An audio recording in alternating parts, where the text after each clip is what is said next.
Hello, mathematicians. Welcome to another math lesson with me, Miss Taylor.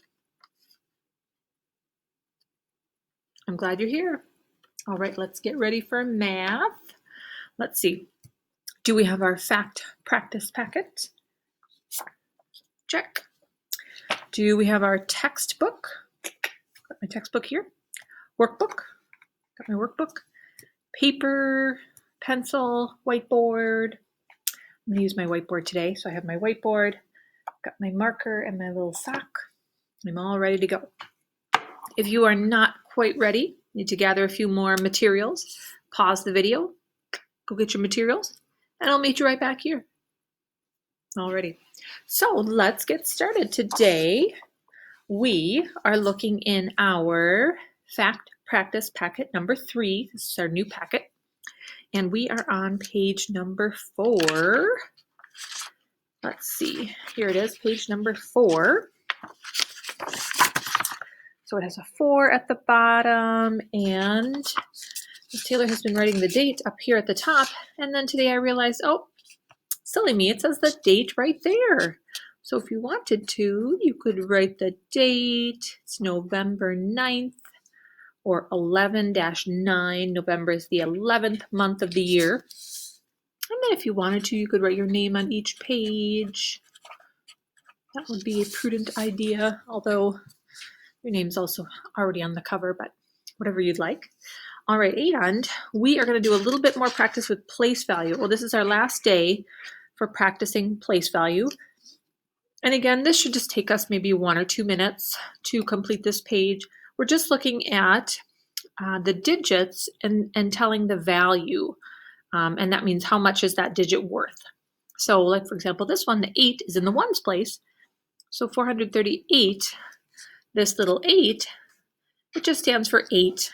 Or you could write 8 ones, and that's just fine. Let's look at this one, 790. Now the 9 is in the tens place. So that means 9 tens, which is the same as 90. 599, that 5 stands for 500. All right, so I'm going to let you go ahead and finish.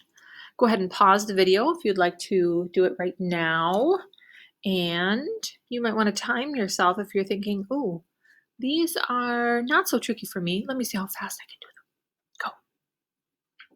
them. Go. All right.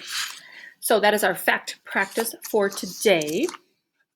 We are going to do a little bit of review in our textbooks for today's practice. And I am looking at textbook page 55. So we have been learning a lot about subtraction with renaming. We've renamed when we have too many in the, or when we have not enough, I should say, in the ones place, when we have not enough in the tens place. We've renamed when we have like 100 minus something, we have 2 zeros. We have done some renaming twice. We've done all kinds of renaming. So we're just going to spend a couple days kind of reviewing and practicing our skill about subtracting with renaming. So there are a lot of problems on this page.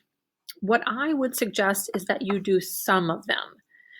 For my practice, I did numbers 9 through 12. So I did number 9, A, B, and C, and then I did these word problems. If you feel like you need a little bit of extra practice, you might want to pick a column to do. Maybe you pick column A to work on, or column B, or column C, or you could just try, you could even, if that still seems like a lot, you could do part A and all the even numbers. You could do 2A, 4A, 6A, 8A. So you can kind of choose which ones you would like to practice, but let's go ahead and do a couple of these together. And because like I said, I'm working on number 9, maybe let's do this one because I did number 9A to practice my subtracting. And number 9A says 530 minus 139. So you'll notice the first step is transferring this problem, see how it's written in the horizontal way, and we're going to write it in the vertical way, the vertical algorithm. And vertical is a fancy word that means up and down, vertical. And so when we write them the up and down way, the vertical way, we have to make sure that we are lining up our ones and our tens and our hundreds. And then we always start in the ones place and we always start at the top. And if we have 0, can I take away 9? I have 0. No, I have nothing to take away from. So another thing we say is if there is more on the top, no need to stop. But more on the floor, more down here, we have to go next door and get some more. So I'm going to go over here to the tens place, and I'm going to rename one of these tens as 10 ones. So I cross off the 3, make it a 2, and then I make this 0 into a 10.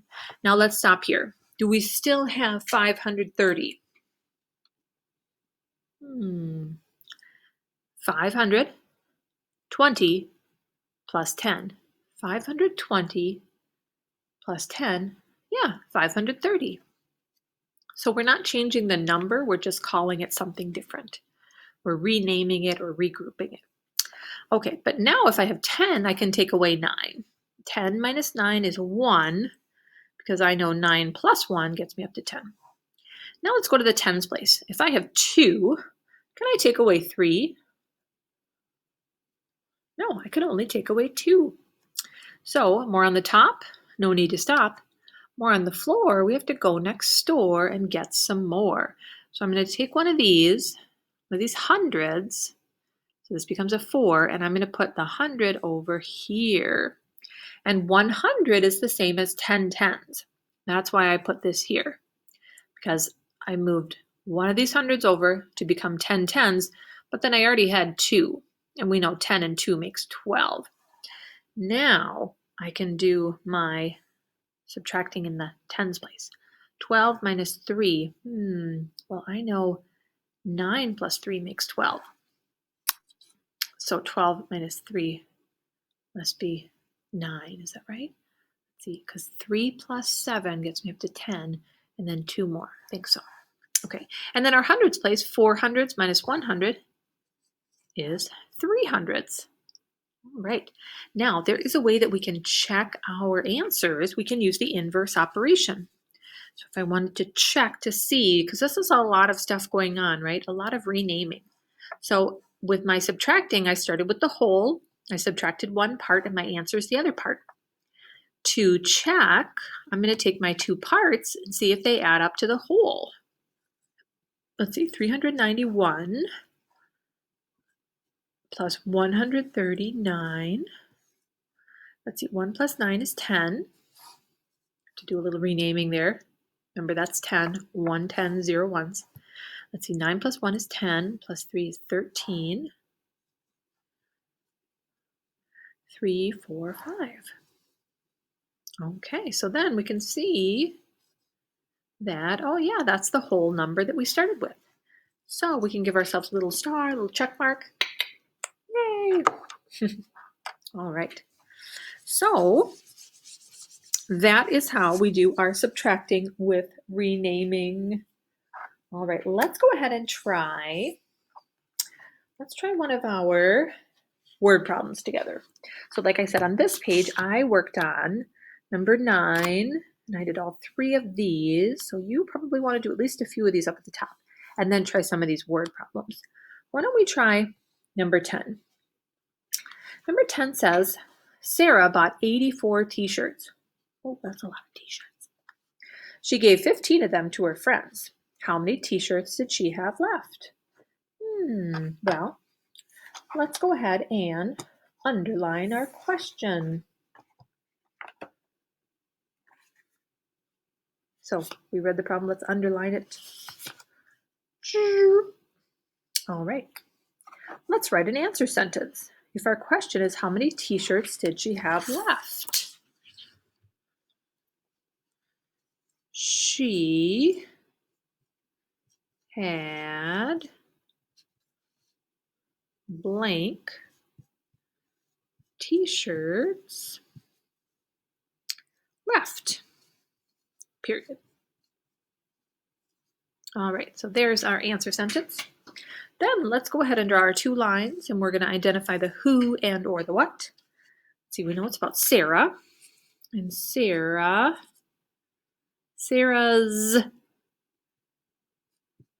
Sarah's t-shirts. All right, and then we're going to look at our question again and read it again. Sarah bought 84 t-shirts. She gave 15 of them to her friends. How many t-shirts did she have left? So Sarah had 84. That's our whole number. She had 84 t-shirts and she gave some of them to her friends. So that is one of the parts. What we're trying to find out is right here. How many t-shirts did she have left? So she had 84, she gave 15 to some friends. How many did she have left? So to find the missing part, we're going to subtract. All right, 4 minus 5 is 1. 8 minus 1 is 7. All righty. And let's see, she had 71. Looks good? No? What's wrong? Did I make a mistake? Do I need my big eraser? Actually, wrong kind of eraser. I did make a little mistake. Did you notice what it was? Yeah. That's my little mistake. Wait a second. If I have 4, can I take away 5? If I have 4, can I take away 1, 2, 3, 4, 5? No, I can't. Oh dear, Miss Taylor. I have to do a little renaming. So now I can take away 5. If I have 14, I can take away 5. Let's see, that's 9. 7 tens minus 1 10 is 6 tens. That looks a little better. Let me see. 9 plus 5 is 14, and 6 plus 1 is 7. I think that makes a little bit more sense. Whew, that was a close call.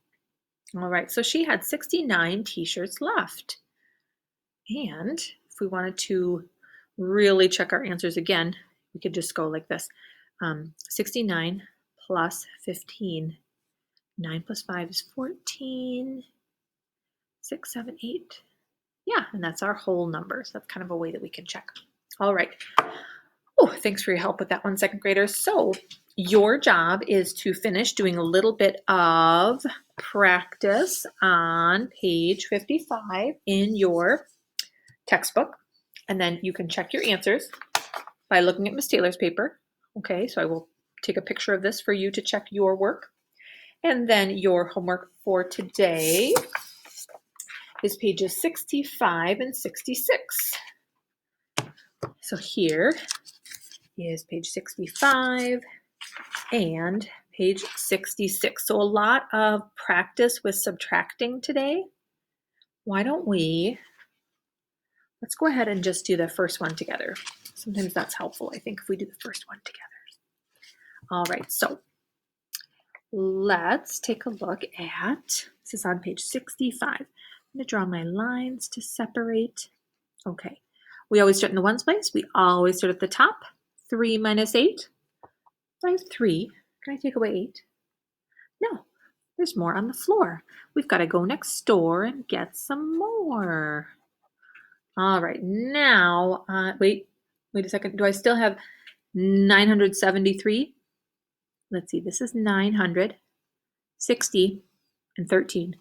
960 plus 13, that would be 973, yeah. All right, 13 minus 8, or 8 plus what, equals 13. I know 8 plus 2 gets me up to 10, and 3 more, so this would be 5. 6 tens minus 3 tens is 3 tens, and then 9 hundreds minus 2 hundreds, 7 hundreds. Let's check our answer at the bottom. Do we see 735? Yeah, there it is. All right, so we have kind of a little riddle to help us check our answers. So that's always fun. All right, second graders, have a wonderful rest of your day. You're going to finish up pages 65 and 66, and you're going to take a picture and submit it for Miss Taylor to see your beautiful math work. Have a lovely day, mathematicians.